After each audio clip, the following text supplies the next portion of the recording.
So let us now see some examples based on the previous concept we have studied. ऐसे question हमारे exercise के questions को करने के लिए काफ़ी हेल्पफुल होंगे, ठीक है।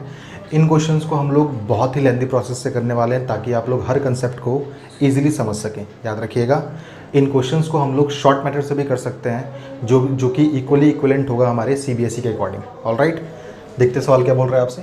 सो we have to find the principal value of sine inverse 1/√2। Alright, तो आप सबको पता है, सबसे पहले आपको एक काम करना होता है, आपको इस वैल्यू को कन्वर्ट करके लिखना होता है जो भी ट्रिगोनोमेट्रिक फंक्शन यहाँ लिखा हुआ है उसके फॉर्मेट में। ऑलराइट, सो आपके पास यहाँ पर है साइन इनवर्स और 1/√2 का मतलब होता है साइन π/4। ऑलराइट, अब आपको नोटिस करना है कि ये वाली वैल्यू पॉजिटिव है या फिर नेगेटिव है। तो ये वैल्यू आपके पास पॉजिटिव है और हम सबको पता है कि क्वाड्रेंट रूल के हिसाब से साइन हमारा पॉजिटिव होता है फर्स्ट क्वाड्रेंट में एंड सेकंड क्वाड्रेंट में। तो ध्यान से देखिए, ये जो वैल्यू यहाँ पे लिखी हुई है वो एक्चुअल में फर्स्ट क्वाड्रेंट वाला एंगल है। हम इसको ऐसे ही बोल सकते हैं, दिस इम्प्लाइज दैट ये आपका सवाल जो बन जाएगा वो सवाल क्या है आपके पास, sine inverse 1/√2 can be written as sine inverse sine π/4 और साइन इनवर्स साइन π-π/4।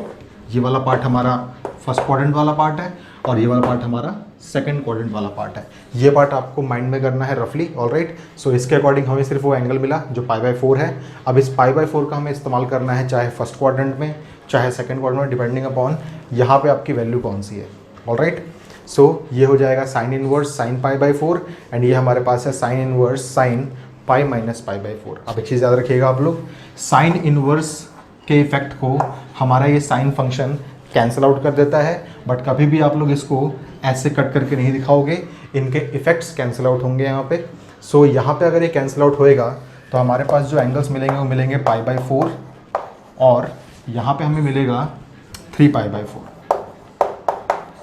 अब याद रखिएगा, ये चीज़ हमारी कैंसिल आउट तभी हो सकती है जब यहाँ वाला एंगल साइन इनवर्स के प्रिंसिपल वैल्यू ब्रांच में लाई करे। ऑलराइट, सो फटाफट देखिए पहले, since the principal value branch of sine inverse x, वो ब्रांच क्या होती है हमारे पास, वो होती है क्लोज्ड इंटरवल के अंदर -π/2 टू π/2।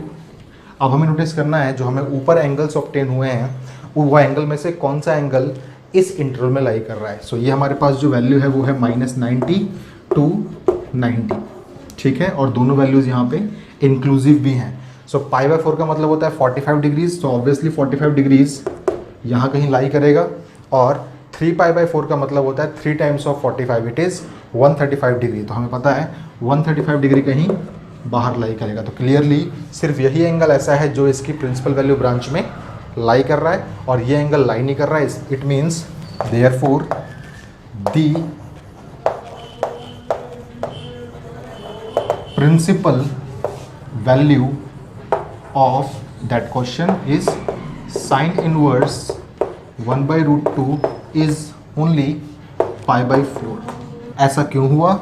सिंस π/4 ही ऐसा एंगल है जो -π/2 से लेके π/2 के बीच में लाई कर रहा है एंड 3π/4 हमारे पास इस इंटरवल में बिलोंग नहीं कर रहा है। तो -π/2 से लेके π/2 में ये चीज़ हमारी बिलोंग नहीं कर रही। ऑलराइट, सो ये इस क्वेश्चन का रिक्वायर्ड सॉल्यूशन है। याद रखिएगा, हम लोग सवाल को बहुत लेंथ तरीके से कर रहे हैं बिकॉज मुझे आपको कंसेप्ट को समझाना है कब आप लोग कौन सा एंगल को एक्सेप्ट करोगे और कौन सा एंगल को आप लोग रिजेक्ट करेंगे। ऑलराइट, सो इस क्वेश्चन को प्लीज़ आप लोग नोटबुक्स के अंदर अपनी नोट डाउन कर लें।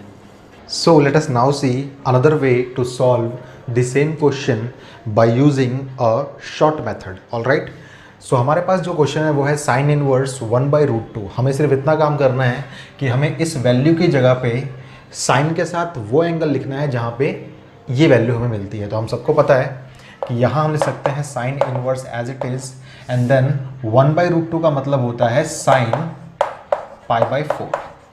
ऑलराइट, अब ध्यान से देखें, साइन इनवर्स फंक्शन को साइन फंक्शन कैंसल आउट कर देगा तो हमारे पास क्या मिलेगा, हमें मिलेगा π/4।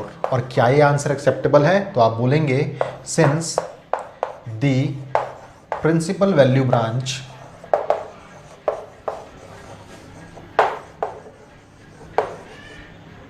Of sine inverse X function is what, is closed interval के अंदर -π/2 से लेके π/2।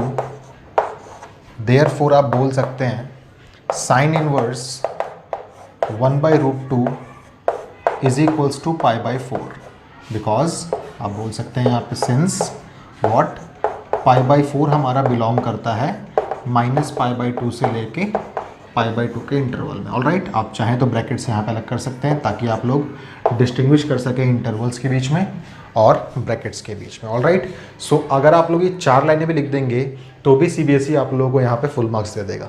ठीक है, तो इस चीज़ को प्लीज़ आप लोग ऑब्जर्व कर लें और इस मेथड को ही आप लोग पढ़ें ताकि आप लोग क्वेश्चन पेपर में इसको लिख सकें। ऑलराइट, इसको आप लोग प्लीज़ नोट डाउन कर लें।